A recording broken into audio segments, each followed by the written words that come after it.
Welcome to our channel. Today we how to disable reCAPTCHA v3 invisible scoring for test submissions. Easy tutorial step by step clearly. To disable reCAPTCHA v3 invisible scoring for test submissions, start by accessing your Google reCAPTCHA dashboard. Log into your Google account associated with the reCAPTCHA service.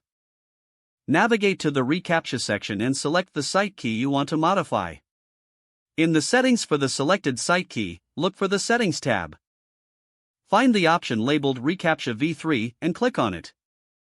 Scroll down to locate the testing section. Here, you will see an option that allows you to disable reCAPTCHA scoring for test submissions. Toggle this option to disable the scoring feature. After making this change, be sure to save your settings.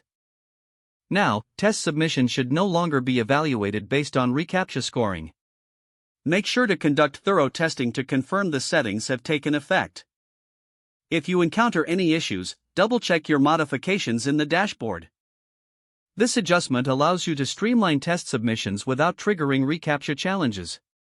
Once you're satisfied with the results, you can return to normal operation. You have successfully disabled reCAPTCHA v3 invisible scoring for your test submissions. If the page does not load, refresh the browser or try again in a private or incognito window. Make sure you are using the correct email address, then retype it carefully to avoid small typos.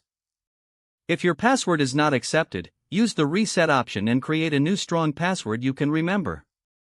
Check your spam folder for verification or security emails, then complete any requested confirmation steps.